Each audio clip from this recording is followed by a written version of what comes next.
welcome to the Scholar Progenium. Today you join us for another exciting episode of Burrows and Badgers. We've had a couple of missions already in the campaign in the first episode, and our warbands have upgraded and are eager to have more adventures. Sing oak and ash and thorn, good sirs, all of a midsummer's morn. England shall bide till judgment tide by oak and ash and thorn.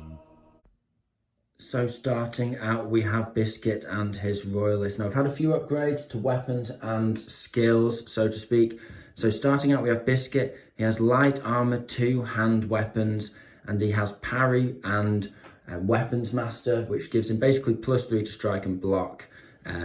He's also backed up by William the Otter, who's just armed with a bow and light armor. He has the quick shot ability, which lets him fire twice if he stays still, and he's also had his range dice upgraded to a D10.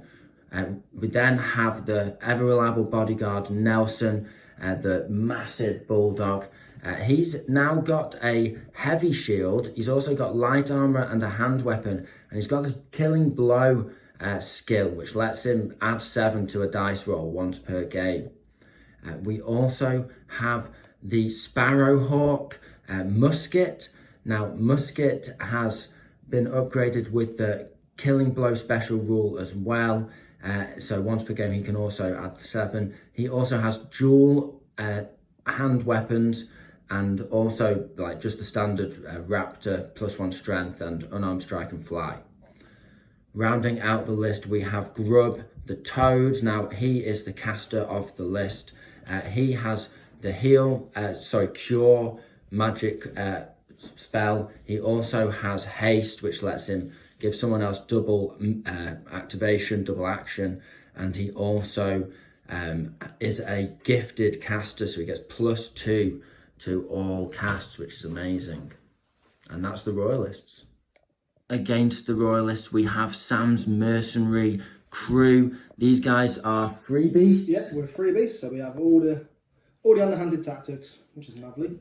So, leading the crew, we've got Richard Stroker. He's the badger with a bow, hand weapon, and a light shield. He has 6 broadhead arrows, 2 doses of poison he can apply to it, pain poison. For skills, he's got quick shot, so he can shoot twice. Burst of speed, so he can, at one point in the game, run an extra 8 for free. Fearsome, strength 3, and tough 2, so he's a big boy. And then we got Mr. Meowgie, he's the second. And so I was able to upgrade his strike from D10 to D12 last game. He has fearsome, feint, strong 2, tough 1, but his equipment is even better than that, because he's got a magic sword +1, an extra hand weapon, heavy armor, and mortal poison. Wow. And this time he's also carrying a relic, so I'll automatically pass the first route check if he's still alive. So basically, if you guys are unaware, free beasts, their special ability gives them access to loads of special weaponry and stuff like that every game. So it's really it comes tooled up. So then we got Bethany Skitter the Bat. She's my mage support. For her magic, she's got a ring of casting and a magic focus, and she's gifted, so she's +4 to her cast, which is lovely.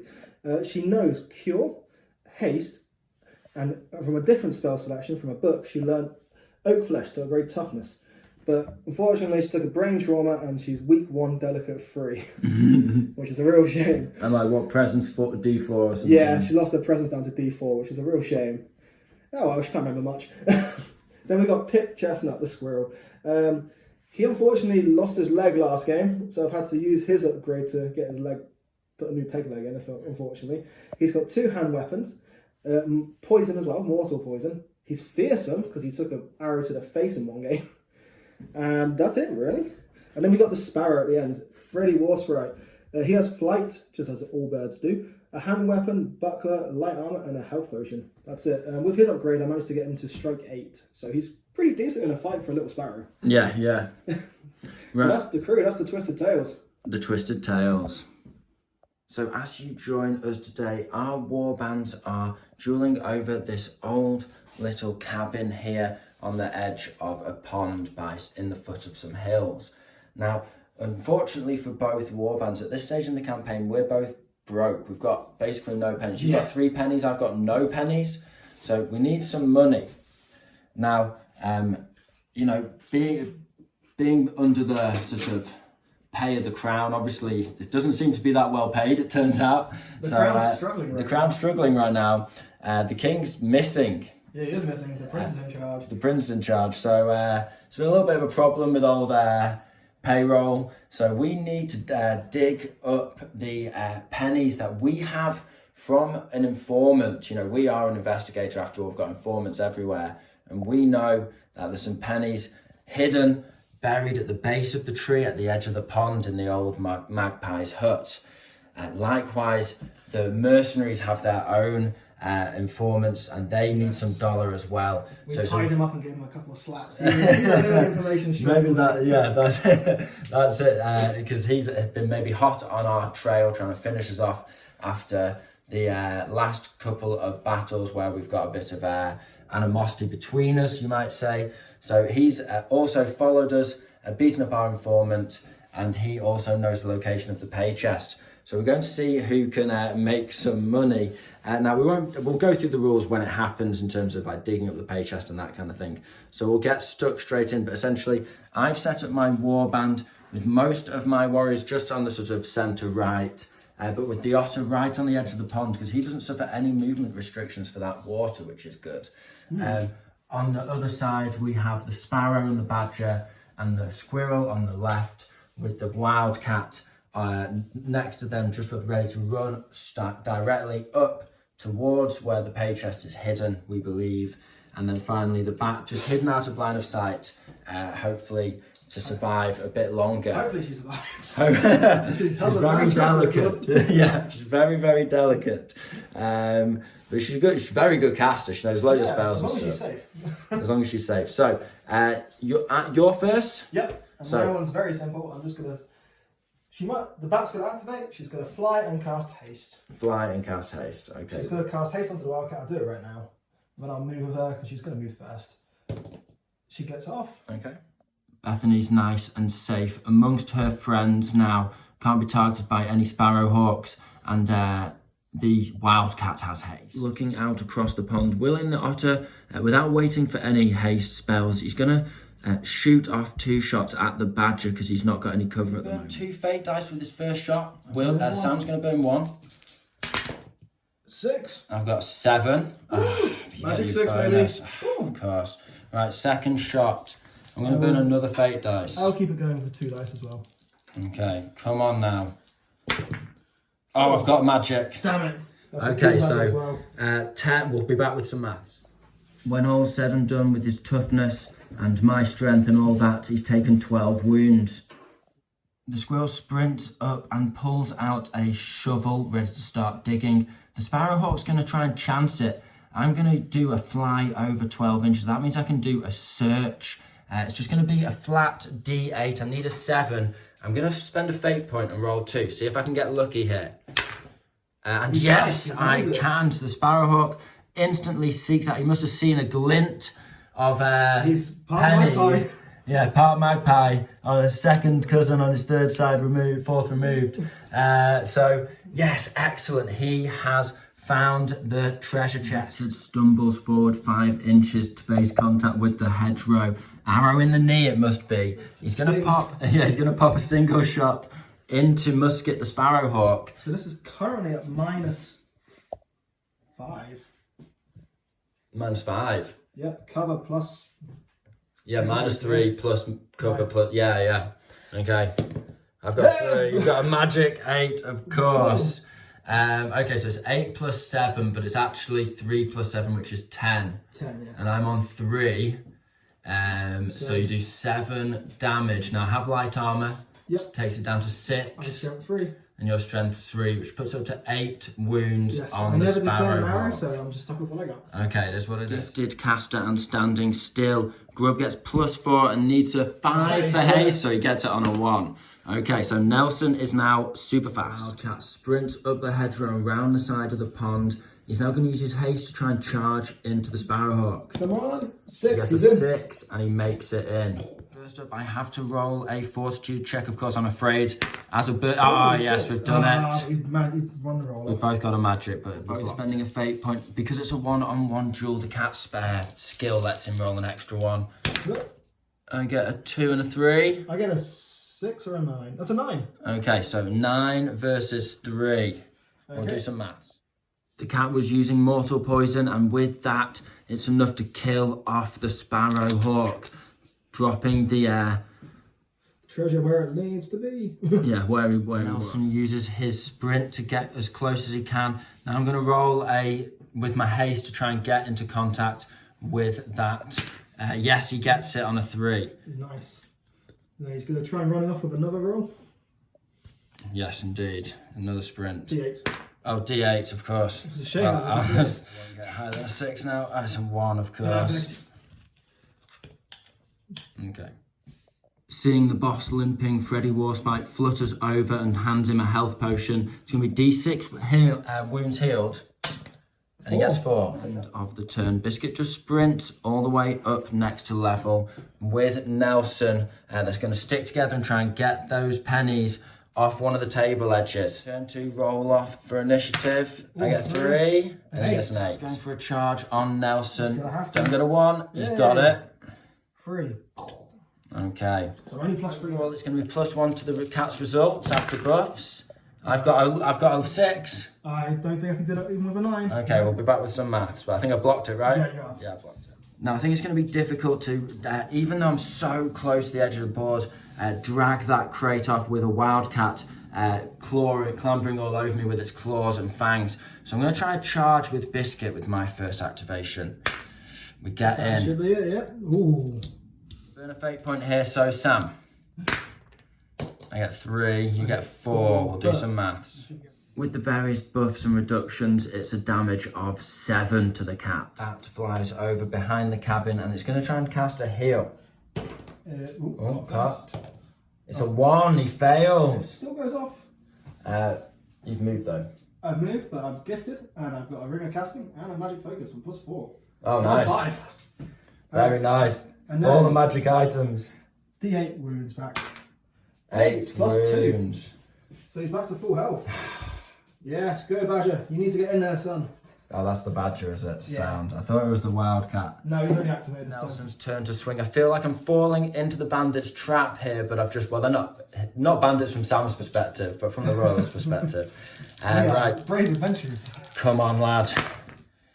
It's a 10. That's really good. Versus a 5. Ooh. Right, and I'm certainly going to activate Killing Blow. So let's find out what it adds up to. Outnumbered, so it's -2. I've done my Killing Blow plus my Strength 3, even with his armor and everything. It adds up to 14 wounds. With Biscuit's little stab. Nelson just is, yeah, exactly. It's a cat versus Biscuit dog. just walk. Yeah, the two dogs just see the cat there, and they're like, "Let's have him." This is literally Tom and Jerry. Look. Yeah, only the cat's Grab him and beat outnumbered. him. So Biscuit shanks him in the side, and then Nelson just smacks him on the head. Dealt with. Pip Chestnut, Squirrel Assassin. He's going for a charge on Biscuit. Yes, see if we can get rid of this outnumbered situation. 2. I 2. don't think he's even I there. don't think he's made it. He hasn't. He stumbles over the corpse of the wildcat. Ah, my friend. Clutching him in his arms. No, no, My Mr. master. Miyagi. Mr. Miyagi, you will teach me now. Hops up to the edge of the cabin there, just stood by this tree stump. I know, ooh, looks like a nice chair for a toad. Now he's going to try and cast haste on the otter, needing a 3. He misses it on a 2, but I'm not too bothered about that. I'm going to hang on to my time, which gives me auto haste if he eats the time. I mean, I say he eats it. You don't. There's no specific in the rules. Freddy Warsprite, the Sparrow, decides to heroically charge in and try and slow Nelson down. He's charged over 2 inches, so it just is what it is. I get 6. I get a 6 as well. Okay, so it's nothing. He tried to peck you, nothing. Now my secondary objective is to dash off the opponent's table edge, which is it's very tempting to start running with the otter, but I think it's going to take some time to get off still, and I don't want to jump the gun and end up getting overwhelmed. So I'm going to pop 2 shots into the squirrel. He's right there in front of me, so it's only a 1. -1 to hit him for being him in cover. But +1 for standing still. Yeah, because I get +2, so it's +1 to my dice roll overall. I'm not going to burn fate dice. I'm not burning fate dice either, so it's just going to be 2 simple shots on a +1 to me. D10. First one's a 5. My nimbleness is D8. Very nice for a squirrel. Oh, so I beat you by 4. Plus 1 is 5 damage. Plus strong. 6. Plus, yeah, 6 damage. So I'm -1 for this roll now, so it's... I get a 10, man. It's a perfect roll, 17. I think with your 2, that's it. He's dead. Yeah, it is. Just slots him with a double shot from the longbow. Who needs broadheads? Who needs poison? Just William the Otter, the English longbowman. Heroic mercenary captain Richard the Badger decides to pop 2 shots at short range into the crowd. Basically, he's aiming for the bulldog. So you need to roll to see if you shoot the sparrow on a 1 or a 2. No, you don't. The next shot, I'll do it both at the same time. So no, so 2 shots going into the bulldog now. Nice. I'm going to have a D6 here. I'm going to have D8, I'm going to burn 1. I think I will also burn 1 here. Oh, I've got double 6, man. I've got the 8. You've got the 8, so it's magic on both sides. You beat me by 2. You've stood still, but it's cover and shooting through someone, so that's flat. So you beat me by 2 in total. Yep. I've got a heavy shield, which gives me plus 1 toughness. I've got light armor, another plus 1 tough, so that cancels your bonus out. Yep. And then what's your strong? I'm strength 3, broadhead arrow, so That's 4, and I'm toughness 2, so I take 2 damage overall. Oh, so whatever the result is, it's okay. That's it, is what it is. So. Unsatisfied with a mere flesh wound on the massive hound, the badger's this time going to add some pain poison into the mix, and that can potentially slow me down, right? Yes. Okay, cool. So I'm going to burn a fate point. We'll be on 1 each after this roll. I get a 1 and you get a 6. Fortunately, it's a D8, so it's not a magic. But you're going to beat me there. We know this already. Yeah, so it's going to be 5 damage. And then the pain poison applies. Woo. And with that final shot, it is -1, -2. -2. -2 to his roll-offs and movement whilst he's suffering the pain, the burning pain from that poisoned broadhead arrow. However, I do have Grub with Cure. He can heal that potentially. And that is the end of the second turn, is it? Yeah. Or just the first? Second turn. Second turn. And as you can see, the Royalists still possess the pay chest. They've done some decent casualties, killing the squirrel and his master, the cat. Yeah, Mr. Miyagi. However, the Badger's essentially fully healed up now. Yeah. And ready to keep slinging shots. He's still got a big old arrow bag full of broadhead arrows. And you've still got your caster. However, I also have my William the Otter and my caster. Now, what I'm trying to do is not only get that chest off, but get 3 of my men off the board edge as well for max experience points. Let's see. And what are you trying to do? Can you remember your secondary? Yeah, it wasn't great. My one was to kill 4 people, which is not happening. You need to kill 4 people, so that might not be possible for you. So you really need to just focus in on grabbing that chest and getting it off a board edge. Roll off for initiative. It's a 6 versus... damn it. Oh, wait, that is a roll-off, Sam says. Yeah. So, therefore, you only get the +7 if it's a roll-off, but that was the max. So, sweet. I'm going to try and escape this combat here. Needing I've got a 5. It's 7, oh. So... I don't do anything back, you're so tough. Oh, yeah. Okay, cool. Now, because I'm hauling that chest, it's going to be 2d8 -4 because of the paralysing poison, or the pain poison. So it's going to be 7 -4. He gets it 3 inches with a sprint. Seeing the trusty Nelson limping, Biscuit's going to try and help him with that chest there, try and take it off his hands. I get a 5, so that gets me into the open and into base contact with Nelson. I'm going to take that chest, do a sprint, so I get another move, and I get 4 inches this time. And I failed my charge. Yes, I forgot to mention. That is in response to Richard, sorry, the Badger failing to charge into Nelson. He only got 2 inches. Stephanie, the Bat's going for haste on the Sparrow. Gets it. Shouldering his longbow, William the Otter's going to dash a sprint 18 inches, just all the way up to Biscuit. We already measured it. And get that chest off him. Once again, Warspite the Sparrow goes into the back of Nelson. Just keeps pestering him here, but he's got that D8 dice. He's a really powerful man.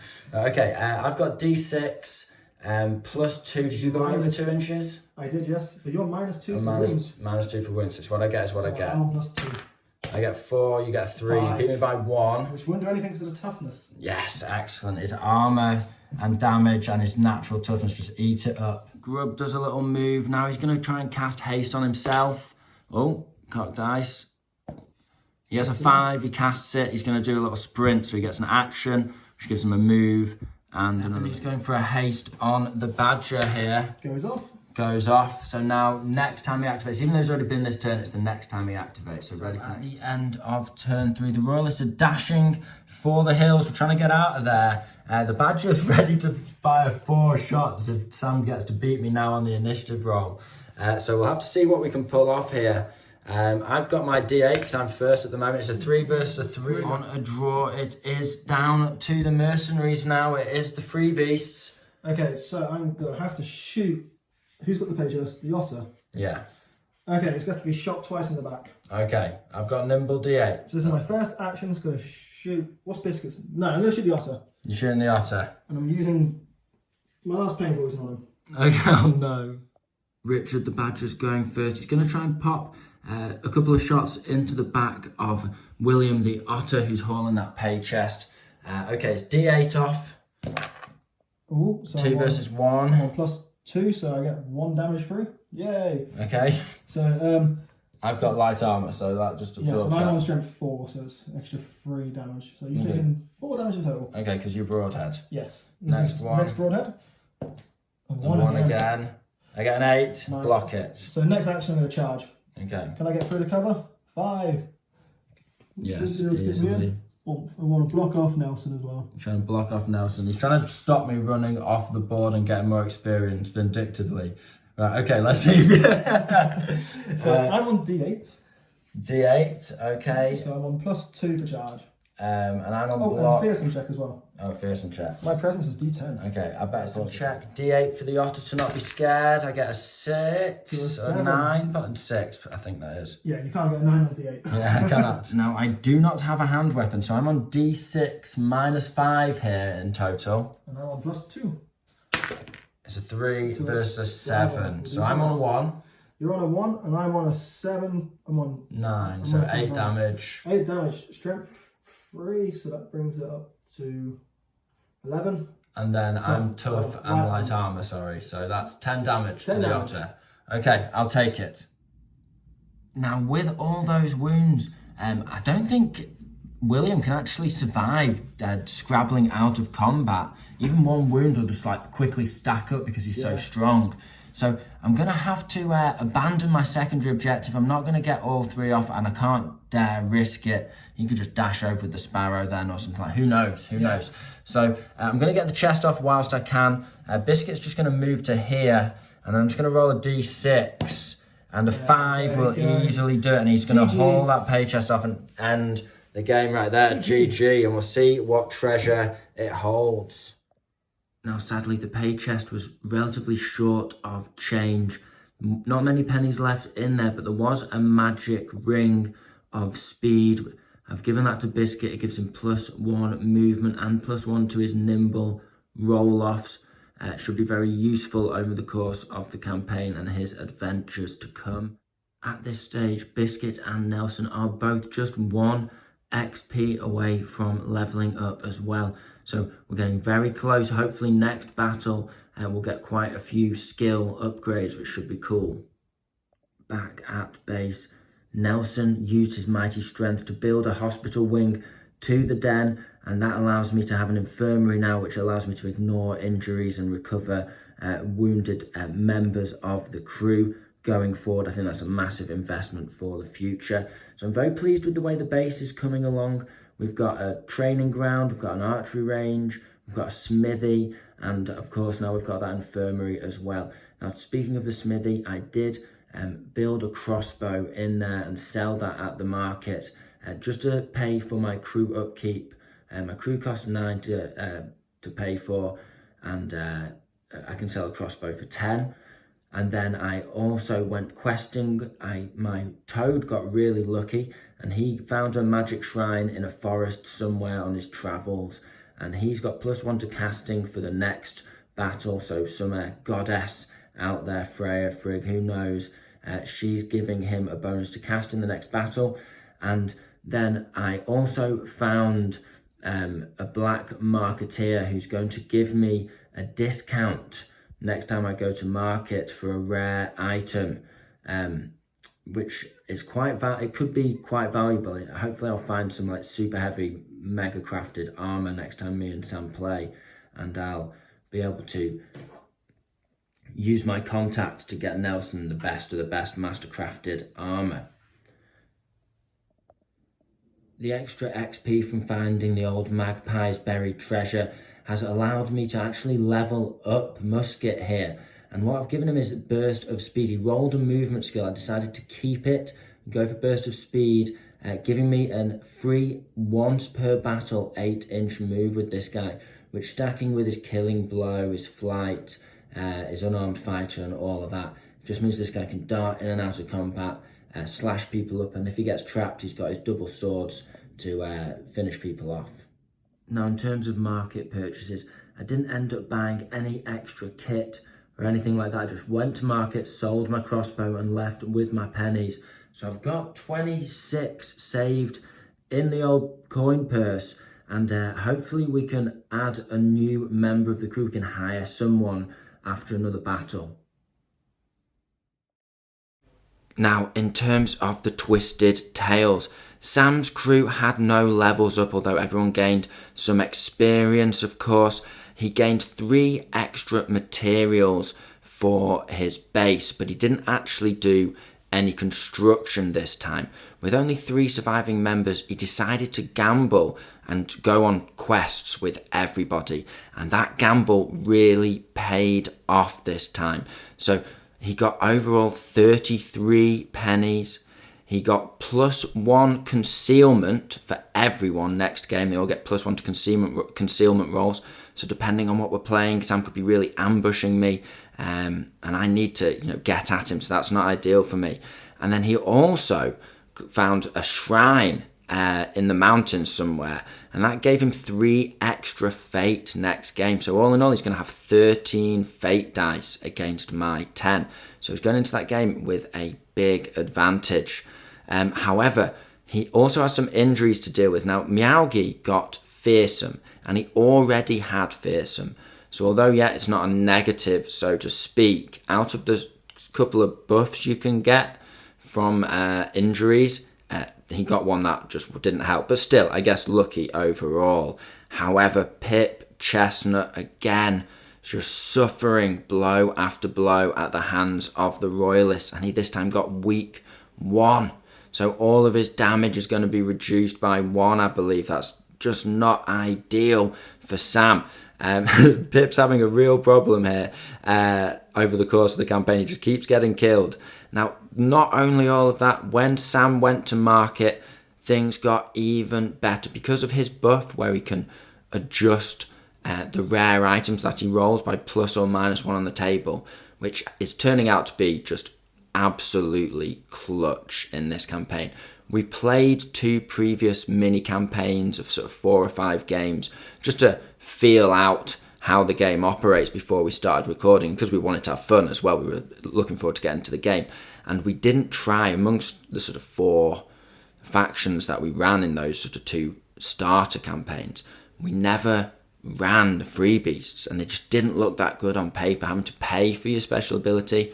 But oh my gosh, it's getting really hard to sort of keep up with Sam. I'm beating him in games, but I'm struggling to keep up because of this buff. So he managed to generate light armor of block +3. What that means is not only is it light armor, which gives him tough 1, essentially reduces the damage that goes through by 1. But in the initial roll, where armor doesn't normally help, it gives him block +3, which is better than the best shield you could have got. So this magical armor, he needs to give that to Pip, in my opinion. He says he's going to give it to Richard, but I think he's probably going to end up giving him to Pip, because Pip needs all the help he can get at this point, and that would be just what he needs. It'd be like a massive buff to keep him up with the rest of the crew. So yeah, he gambled, it paid off. He's managed to get plenty of pennies in there. He's richer than me. He's got more magic equipment than me, but I do have more experience than him, and I'm going to be leveling up faster than him in the next game. So it's going to be really interesting next week, and I cannot wait to get the next match played and have another adventure. And with that, it is the end of this week's tale. I hope you've enjoyed this adventure. Biscuit and friends just settle around the campfire for another night of telling and sharing stories and counting those ever precious pennies. So if you've enjoyed the video, make sure you give us a like, subscribe so you don't miss out on any more of our weekly content, and hopefully you've had fun here. I hope you found this video interesting and entertaining. This has been the Scholar Progenium. Thank you very much for your time. Goodbye.